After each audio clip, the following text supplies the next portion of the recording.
अब हम पार्ट 2 में आए हैं आई कांट ब्रीथ के।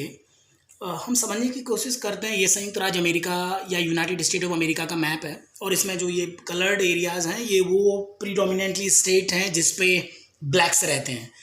और कुछ चीज़ें समझने की बहुत ज़रूरत है कि अमेरिका की जो डेमोग्राफी है यानी पॉपुलेशन है उसमें 13% काले हैं, सिर्फ 13% काले, तो इतने कम हैं पॉलिटिकली भी।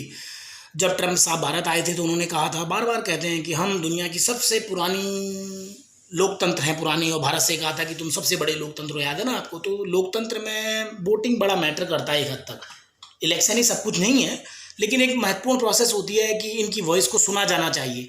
तो सिर्फ ये 13% हैं।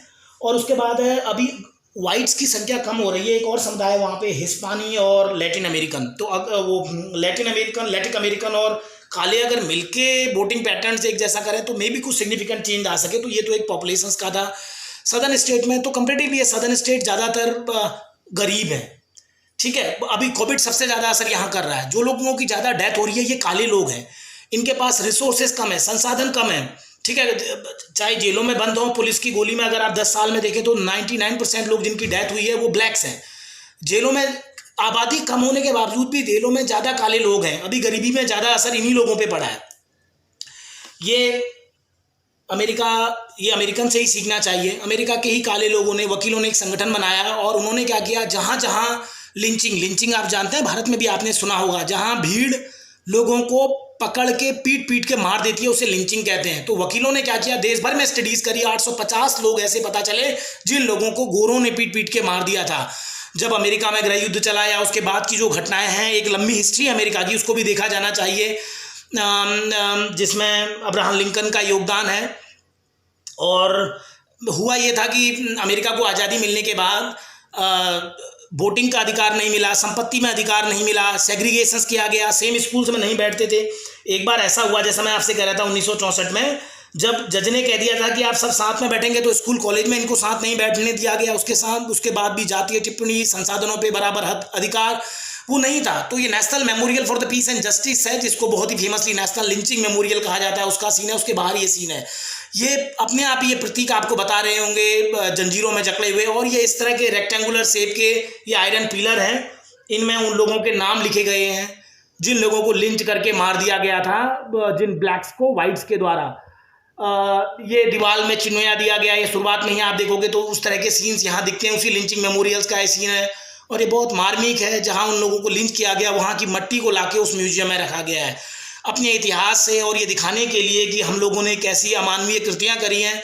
तो भारत में भी शायद इस तरह का अगर किया जाए तो बहुत सारे हमारे यहाँ केसेज हैं, ऐसे राइट्स हैं, ऐसे मैसेकर हैं, ऐसे लिंचिंग्स हैं। तो शायद ये चीज़ें आने वाली जनरेशन को बता सकें, आने वाले बच्चों को, कि हम किस तरह का हमारा इतिहास है और हमें क्या नहीं करना चाहिए।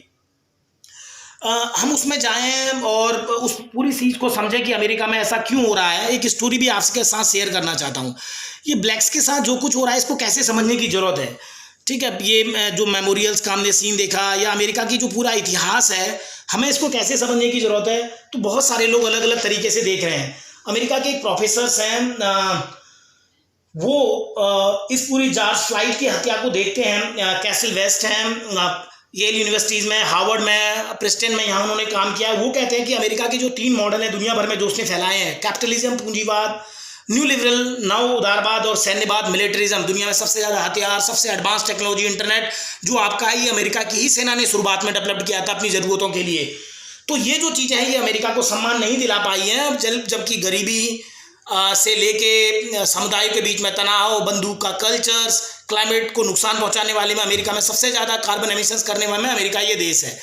तो अब हम जब आगे बढ़ते हैं तो एक चीज़ हमें ये समझने की ज़रूरत है कि कहानी है जिसके माध्यम से हम और समझ पाएंगे इस रेशियल डिस्क्रिमिनेशंस को। इसको ब्लैक पावर के नाम से जाना जाता है। कहानी है 1968 की, मैक्सिको में ओलंपिक हुए। आप जानते हैं दुनिया का सबसे प्रतिष्ठित खेल प्रतिस्पर्धा।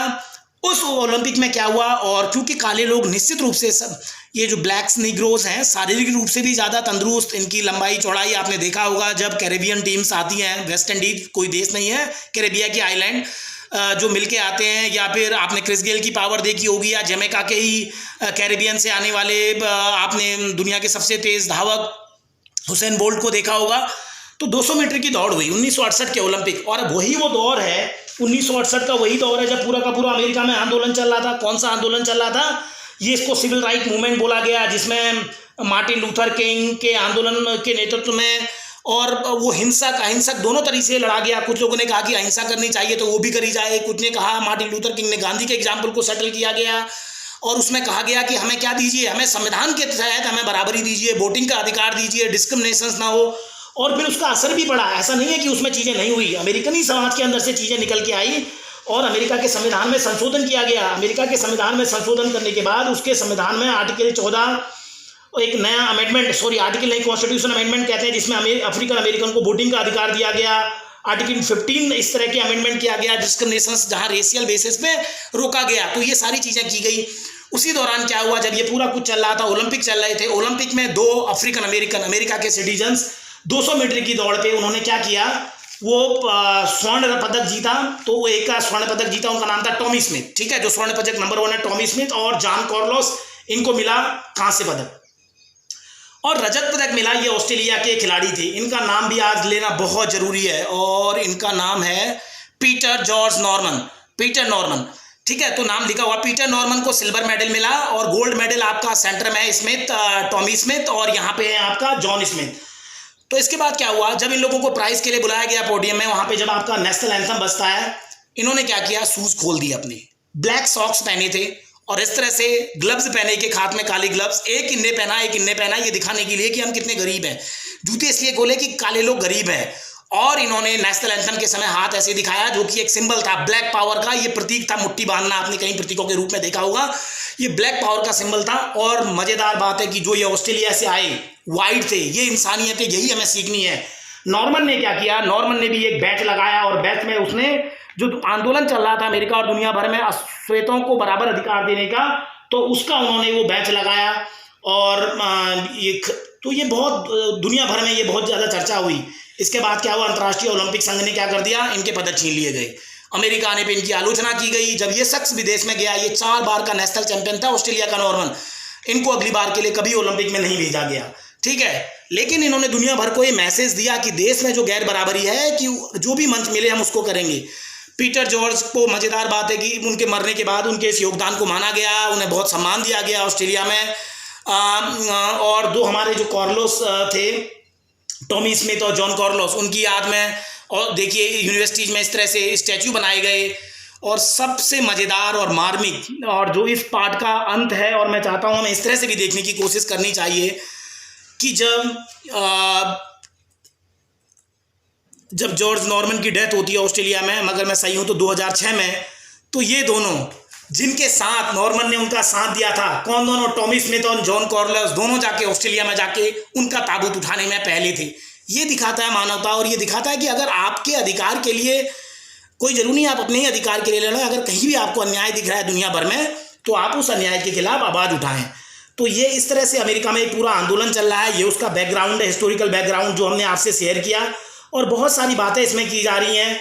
जैसे मैं अभी कह रहा था, एक फिलोसफर, उन्होंने ये कहा कि अमेरिका का जो पूरा का पूरा मॉडल है, वो मॉडल अपने आप में क्राइसिस आ गया है, जो मॉडल ये है। लेकिन फिर भी आप देखिए, उसी देश में, इसी अमेरिका के देश में, इतने सारे प्रदर्शनों के बीच में ट्रंप साहब चाहते थे कि सेना आए, सेना ने उतरने से मना कर दिया।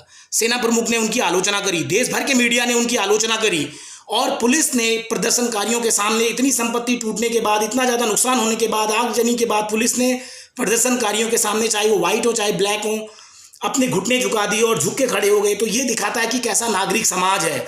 ठीक, बहुत सारी समस्याएं हो सकती हैं अमेरिका में, लेकिन जब हम नागरिक समाज के लिए, कि नागरिकों की क्या भूमिका है, नागरिक किस तरह से सरकार की आलोचना करते हैं, और ऐसे समय में जब कोविड आया हो, इतनी इमरजेंसी है, भारत में भी इस तरह की सिचुएशन है। हमारे यहाँ भी बहुत सारे जो लोग हैं जिनका साहित्य में योगदान है, कला में योगदान है, मानवता के लिए काम कर रहे हैं, अपनी बेहतरीन नौकरियों को छोड़ने के बाद आदिवासियों, दलितों के, अल्पसंख्यकों के अधिकारों की बात कर रहे हैं, उनके साथ क्या किया जा रहा है, हमारी पुलिस क्या कर रही है। अगर आप जरा सा सोचेंगे या समझेंगे तो आपको समझ में आएगा। दूसरी तरफ ऐसे भी एग्जाम्पल है कि अमेरिका के समाज में कि वाइट लोग गोरों के साथ खड़े हैं, खुद पुलिस सुधार की बात हो रही है, राष्ट्रपति की आलोचना हो रही है, और पूरे के पूरे अमेरिकन मॉडल की आलोचना हो रही है। तो आज के लिए इतना ही, शुक्रिया।